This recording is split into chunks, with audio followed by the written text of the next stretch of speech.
there won't be 50 fusion companies 10 years from now. Being first isn't always winning. The first commercial jetliner was the Tavern Comet, which managed to reveal the metal fatigue was a thing that you needed to worry about if you didn't want your plane to drop from the sky.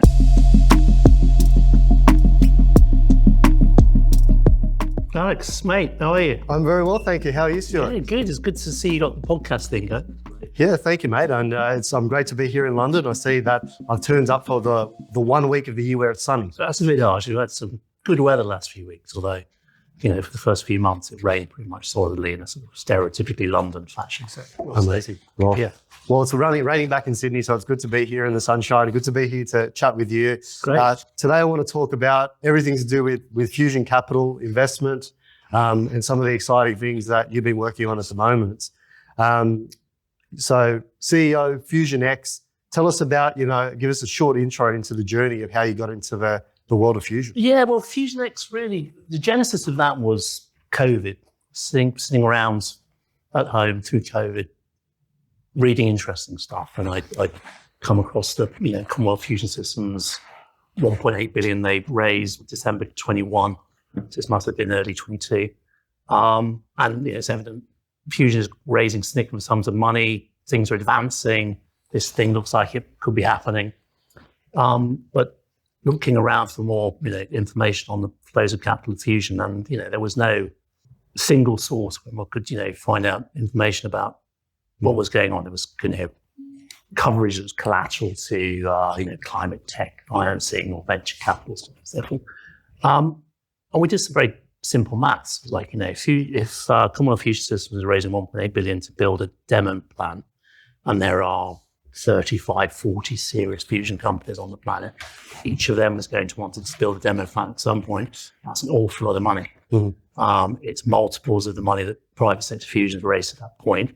And there seems to be no one who is having a conversation about what we judge to be an existential risk for fusion, which the sustained flows of those capital evidently wasn't going to be sourced from the same VC pockets as the first 5 billion or whatever it was come from. So I spoke to a former colleague of mine, who tracked capital flows into renewable energy, grid resilience, these sorts of topics, and asked him what he was in on fusion. And he said nothing, despite it being a very interesting topic, because it was, apart from solar, wind, this is a very different stage in its evolution on many dimensions. And so we had, if we're to do something that explores capital flows into fusion, then it's going to have to be about fusion on its own. At which point, I can't remember, he asked me or I asked him, what do you know about plasma physics? Well, the answer was very, very little. So we contacted Melanie Windridge, who was then driving Fusion Energy Insights, which obviously was a platform that explained fusion to a broad, educated but not fusion-specific audience. Seemed like an appropriate person to partner with. And we had a conversation. She was interested in exploring this thesis further. And we decided what we're going to do. We're going to put a flag in the ground, announce we're doing a meeting in London, tell people that the purpose of the meeting is to discuss the capital flows to fusion, see what happens. So we did that. And 130 people turned up, including some, senior representatives of significant fusion companies that flew across the Atlantic grid. And that really was the genesis of FusionX, which now is, exploring capital flows, impediments to capital flows, challenges to capital flows across the whole spectrum of fusion. Well, amazing. Sounds like a great journey to a very interesting topic. So when we're thinking about, you spoke around, there's, initial 5 billion or something that had gone in, and there's this acceleration that's happening. It seems like FusionX has started at an interesting time when there's a big injection of capital. Talk about some of those dynamics, like what's happening in the markets. Well, I mean, the financing of private sector fusion has accelerated significantly since the last 5 years, let's say since 2020. Mm-hmm. I think something like 85% of the total has been raised in the last 5 years, although, investments in private sector fusion stretch back, decades. Obviously, in the initial phases, that was small sums sporadically to finance, I guess, primarily what would most accurately be called experiments, rather than companies seeking to drive at the commercialization of fusion as any energy source anytime in the near future. But now we have a situation where there are, like I said, 35 to 40, I mean, there's arguably 50 50 companies on the planet that are seeking to build a fusion machine to sell electrons to an off-taker of some sort. And those are all stated, right? There are some who are experiments, remain experiments, and some who are actively plotting the path to a commercial fusion reactor plugged into the grid, and everything in between. And the interesting thing about that is there's a huge spectrum of approaches. Right? One can make a case that inertially confined fusion is ahead, and one can make a case that magnetic confined fusion is ahead, and then one can pivot and point to a whole other approach that's probably winning. So there's a big lattice of approaches, and each of them has their own risks, and on the path to commercialization they need to retire. It's a very exciting moment. So let's thinking about that exciting moment. Talk quantities, like how much money are we talking at the moment? Well, we produced a white paper earlier this year when we made the case that there are several credible ways to calculate the total capital allocated to private sector fusion, depending on whether you want to count capital that's been received only, or capital that's been received plus that capital that's been committed, how you treat especially investment in China for two reasons. One, most of the announced China investment in private sector fusion is announced as registered capital, which are sums that can be paid over a 5-year period. They can be paid in kind, not necessarily in cash. Obviously, it's slightly opaque about what has been paid and what hasn't. And then beyond that, there's an open question about to what extent is private sector fusion in China actually private sector. And our position increasingly is that it's not, and it is state-owned or state-controlled to a very, very significant degree. So if you take the full fan version, you count everything, including the monies I just talked about in China, then we are in the teens of billions. If you take the ultra-conservative view, then we are significantly below 10 billion. And somewhere in the middle is a truth. But from our perspective, it's less important to know that what the precise nailed-on number of capital that's been allocated to private sector fusion is, and to think about what are the capital needs from now to commercialization, and what are the capital needs beyond commercialization for the rollout of fusion. And those are significantly greater than whatever number you might calculate to date. And then the open question is, where's that going to come from? Right? So I think, I wouldn't say there is a consensus, but I think it would be not controversial to suggest that there's a need for another 50, 55, $60 billion into private sector fusion to get us to commercialization. In contrast to, let's say, $10 billion that's been allocated to date. And that's, if people are talking about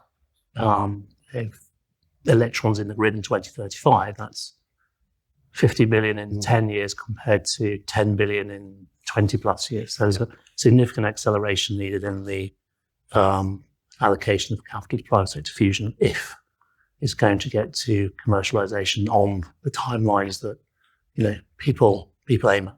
Yeah, amazing. I think later in the chat we'll explore a bit more on kind of the investment velocity that's required for this and where it would come from. When speaking around kind of that number, do you have any indication of kind of how it's segmented with regards to the configuration types, or those kind of you mentioned that rich tapestry or lattice of different approaches? What are some of the classes and how this money is spread? You mean the destination, the allocation capital? We're talking, magnetic confinement, inertial. Do you have that kind of understanding of the segmentation of where the money I think if you looked at approach, then the single biggest pot of cash has been directed with magnetic confined fusion. Yeah, and that's largely driven from a few outlier investments from a few companies. Yeah, obviously the single biggest recipient of private sector investment is Commonwealth Fusion System, which is a magnetic confined tokamak approach, is advancing very rapidly towards a demo and has a plan for building a power station. And they're in the expensive phase of the latter stages, if you like. And that's an interesting point in itself, that the capital needs of these companies ramps up very rapidly as you move from experiment to demo to first of a kind fusion power plant. So thinking about the investment community that's involved in fusion, talk a bit about the archetypes involved. Is it venture capitalists? Are there just, techno optimists that have a bit of cash and ready to throw at it? Well, there's obviously, the single biggest group would be, I guess, venture capitalists in a broader sense. Yeah. Some of those are, specialists in, and there are a handful of funds that are specific to fusion. There are a number of investments that are more focused on climate tech, decarbonization, these sorts of segments. In addition, there's a number of motivated individuals who have sufficient capital they can afford to invest in things that they see will have a lot of promise, both financially, hopefully, but also other non-financial benefits to humanity, to society, and so forth. But increasingly you see at the edges a move towards sort of institutional money, sovereign wealth funds, these types of investors who are able to write significantly bigger tickets, and also strategic investment. There's a number of, historically would have been energy majors would have dominated that, but increasingly you see engineering companies, EPC contractors, people who want to be exposed to fusion for reasons other than simply the financial return. They want some understanding of the technology, of the market dynamics, some access to IP, they can potentially be commercialized, spin out technology. Can you give an example of a case study, just to explain the strategic investment or the corporate VC, the reasons they would want to be involved? So, without naming names. Sure. So if you're a magnetically confined fusion company, and you're obviously then very thickly involved in the exploration of the cutting edge of superconductivity and high temperature superconducting magnets and so forth, those technologies obviously have applications beyond fusion, different applications beyond fusion. And they also demand inputs from companies who make the tape that winds into magnets, for example. So if you are a company who is making the tape, then you see a very profitable niche in providing companies that are building demo plants to do the maths and work out what the size of that will be when this company is rolling out thousands of power stations across the planet in the coming decades. And it would be good to be involved in that conversation early doors and understand the specifications and codes and so forth would be needed to meet that demand. So a relatively modest in the scheme of a major multinational corporation, for to run a team of people for many years in the hope and expectation that you're gaining access to an understanding of the market that could be worth many billions. Yeah, that makes sense. So when we're thinking about, I think you've touched on it really nicely, these adjacent markets and also the supply chain participants. So let's talk, we've spoken a lot about the fusion technology developers, but there's a rich ecosystem of companies that are taking the picks and shovels strategy, that are building magnets, that are building whole subsystems or components. What does the investment profile look like for these organizations? Well, there's the salient example was Kyoto Fusioneering, which has built a business solely around meeting the needs of fusion companies.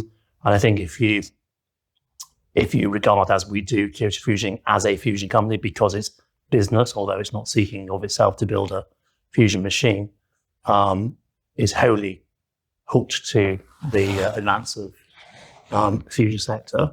If you regard them as a fusion company, then they would be, I think, the 11th biggest recipient of private sector investment into fusion. So obviously there's a number of investors who buy into that picks and shovels strategy. If I buy the supplier and you're diversifying your risk, there's other groups of investors who would, push hard against that thesis. But yeah, so there are a number of companies that are focused on providing the inputs for fusion and solely focused on providing the inputs for fusion. And there are a number of companies who have existing business in inputs that are relevant to fusion. So okay. So when we're thinking about, these fusion relevant technologies, but they also have applications in adjacent markets, is it the same kind of investors, or is it a completely new investor class that's getting interested in those kind of companies? That's a good question. I mean, as I mentioned to you before we started this conversation, we're holding an event tomorrow in London, which is looking precisely at that, at the innovations that are being thrown out from fusion on the path to the commercialization of fuel for power applications. And we invited investors broadly. And I would say that the majority of investors who are coming to that event are not people who've been to an event where we've been primarily talking about fusion for power generation. They are, in aggregate, early stage deep tech investors who want to look at these sorts of transformation technologies for advanced imaging, medical isotopes, that are technologies that are creating new markets more than replacing existing ones, although some of them obviously have potential to do the latter as well. And I assume these technologies obviously have a very different return profile, and because they can achieve revenue much earlier potentially in some of these power generators. Well, I think on a relative basis, they're less capital intensive, and they're cash generative in the shorter term. Yeah. Because they have existing markets and switch aside. I think it's Greg from Shine makes the point about you can sell a neutron for various sources right now at a far, far greater valuation than the neutron, but you might sell eventually for power generation. So if you're generating neutrons, you should be thinking of ways to sell them. Yep. Yeah. I think the neutron factory model is really interesting, and there's a lot of value there. When reflecting on this profile of capital that's coming in, what does the geographical segmentation look like? Where's it coming from? I think inevitably it's primarily the US, or the single biggest group is the US. Obviously, that reflects in part the depth and breadth of the venture capital market in the US, because we've observed, the majority of investors today have been venture capitalists. The UK obviously has a rapidly evolving and growing venture segment, so that's active, as is similar cohorts of investors in continental Europe. Strategic investment obviously is spread more broadly. Also, Japanese strategic investors, oil majors, which had Eni from Italy has been very active in fusion for several years and remains so. If we're thinking about that different fusion companies, different investors, some of them actually have various different fusion companies in their portfolio. They're investing in multiple companies. What's the rationale or the thesis behind some of these companies doing that, especially when it's such a high risk investment? Well, I mean, you can point to several investors that have almost willfully and explicitly set out to have exposure to the full range of approaches, right? Because it's uncertain which approaches will win out. And to do so, you actually diversify your risk that some of them will fall by the wayside. And such is the nature of VC and private equity investment. You expect some to prevail, and you acknowledge that some won't. Yeah. And that's our position. We hope that everybody succeed, but we acknowledge that they won't. There will likely be a period of consolidation over the next 5, 10, 15 years. But equally, we acknowledge that coming first isn't always winning. And that the first company to sell electrons probably won't be the last company to sell electrons, and won't necessarily be the most successful company selling electrons. The people at the vanguard, break the snow for those that follow. Yep. So what are some of the considerations or dynamics that might play out in the future of the market? Like what are the levers that will cause companies to potentially leapfrog others as they enter this market? Well, I think obviously we are optimistic about the likelihood of commercialization of fusion energy. However, we know there's a significant number of rocks on the path to look at that commercialization that need to be pushed out of the way. And so a company that follows an approach that avoids some of those rocks if that proves to be heavier and more problematic than people hope, it could move from position in the peloton to the chap at the front. So it remains to be seen. There are enough unknowns as we sit here today that I think it would be foolish to point to a nailed-on winner. Sure. And you're kind of the rocks you're referring to are kind of technological or economical with regards to technological. There remains tritium handling, tritium breeding remains an issue that doesn't have a resolution. Obviously, there are pathways and approaches that are being explored and so forth. The simple fact of building a fusion power plant, there's a risk to the integration of systems that have never been done.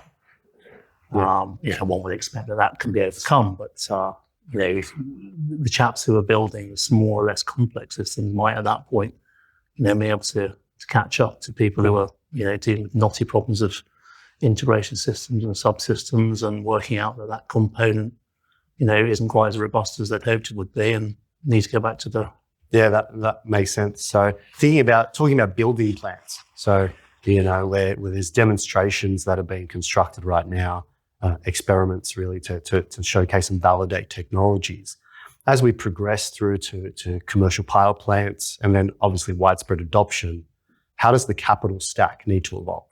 Well, that's a very good question. As we said at the beginning of this conversation, venture capitalists are not going to finance fusion through to commercialization. They're certainly not going to be financing the rollout of fusion from the first of a kind power plant onwards.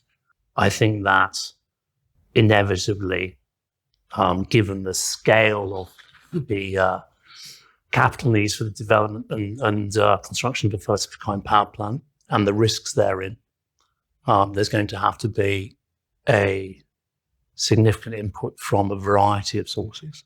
The developer, EPC contractor, the suppliers of the components and parts, the export credit agencies in the countries where those supplies exist, the off-taker, the utility, whoever it might be, who's planning on benefiting from the commercialization of fusion. Okay, so you mentioned the role of public sector as providing financing to help de-risk some of these deployments. Can you talk a bit more about how you see the role of that evolving over time? We're not necessarily financing, or not solely financing. I know, tax benefits, contracts for difference, like in the UK, and any number of incentives the public sector could provide and probably will inevitably need to provide. And I think we should acknowledge that the public sector has been, foundational for fusion, right? Nothing that the private sector is doing today would have happened had the public sector not financed research in endless labs from the 1940s onwards, and indeed to continue today, right? The public labs around the world are still doing, incredibly important research. Fusion ecosystem in the US is a complicated lattice of private sector entities that are, pushing on down their own paths and towards commercialization, but supported by, federal government with infused grants, for example, which are paid to universities or public labs in order to work for the private sector. Many of them are spin-outs from private sector universities in some instances, public universities in others. So again, there's an existing and multifaceted public-private partnership to all this. But ultimately, in the US, you don't have a national project. There's no national project in the way there is perhaps now in the UK, or ITER if you want to look, obviously in Europe from a transnational, transcontinental project, or in China where it's an interesting structure where everything feeds into the advance of the state level projects. You think? There's kind of an interesting tug of war happening there between different ideologies, from centrally planned to kind of free markets, and I think you're completely right in saying that the fusion where it is today has been standing on the shoulders of giants of public sector, and the US approach seems to be this private-led but public-enabled or public-supported program where they're helping to kind of de-risk some of the key technological challenges. So I think that'll be interesting how that engagement unfolds. But yeah, it's an interesting paradigm that's emerging. Well, I mean, again, we go back to the point you made earlier about investors investing in all approaches. I mean, the US is investing in a great many approaches. Yeah. And if we take if we accept, and I do, the thesis that diversifying your approaches means you're more likely to end up with the winner or the winners, then that would appear to be a sensible approach. And it won't always be that. There will be consolidation inevitably over we said. Capital will flow to the technologies and the companies look like most likely to succeed, and that will become clearer as the world turns and we advance towards commercialization. Yeah, interesting. Yeah. So, what do exits look like for investors that are invested in fusion companies? Well, I mean, I guess the ultimate exit is the IPO. Mm-hmm. I mean, there's obviously opportunity to take some money off the table along the way. As we see fusion companies are steadily moving through the rounds. As we're up to some quite high letters for some. An IPO, fusion in the public markets. That's something we scratch our heads about. Obviously, it would be hard to list a company that is, by its own admission, a long way from the fruition of its core business. But you can list a company clearly that doesn't make money. I mean, that's been done successfully many times, as long as the public to whom you are offering your equity is convinced that you have a clear, well-defined path to it, and that it will be significant when you get there. So one could point to fusion companies that increasingly look like potential public companies. Now they have the relationships you'd expect them to need. They have well-articulated milestones they're hitting. They have sophisticated governance, managerial structures. They have appropriate partners. They have a clear path to a commercial product. They have a relationship with an off-taker who's going to pay for that product and so forth. Mm-hmm. I imagine that there's a break on that because listing too early is very expensive. So I guess as long as one can keep tapping the private markets, then the IPO waits. Mm-hmm. But an IPO one day, perhaps not this decade. Yeah. What about M&A activity? Or is there too much, technological diversity, or is it that you might find stellar-rated companies kind of buying up each other as things start to consolidate? How could this unfold? Well, that's a good question. I don't think I'm familiar enough with the IP of every company and the IP needs of every other to know, whether it would make huge strategic sense to do so, and also obviously, the picking up the IP and buying the company are two different things. I think though, as we said before, we are one. Let's roll and say there are 40, 50 fusion companies. There won't be 50 fusion companies 10 years from now. There probably won't be. What's your hypothesis on how many there will be? Well, Machiavellic from Leitmotiv has a very convincing thesis that we will see rounds of halving. So 40 to 20 to, I think from memory, his numbers are little bit 40 to 20 to 10, and we end up with an end state where there's 4 or 5 fusion companies and they are following different approaches and serving different needs, or obviously different needs. And it's not unlike the commercial aviation. Right? We've commercial aviation in the 1940s and 1950s. There's a list of manufacturers. I mean, today we're dominated by Airbus and Boeing, and then with Embraer and Bombardier and a few others who are for more specialist application, and that's the end state of commercial aviation, it would appear. And I think that the thesis is that fusion will end up with something similar. There are a number of handful of dominant companies, and some lesser dominant companies in their own segments. And then, like aircraft engine manufacturers, there are a number of other dominant companies that are supplying significant systems or subsystems or inputs for those companies. Yeah. But that's as I say, the same commercial aviation that played out over several decades. And I imagine will play out over several decades in fusion too.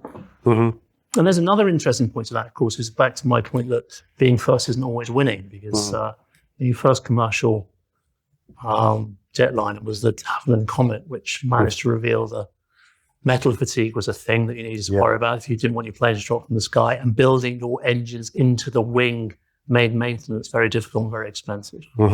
So there's a lot of learnings. Things that seem very obvious in retrospect that aren't at the time, perhaps.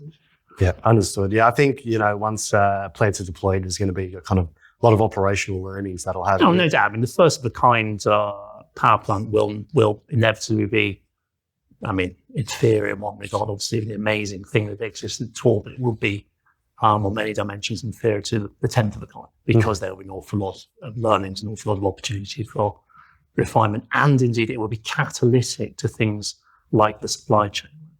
There will be a realization that this is going to happen. So the competition for all of those inputs will intensify, and hopefully lead to inputs that are better, cheaper, more efficient. People knocking on the door wanting to partner with you with a new solution to get it done in a more robust way.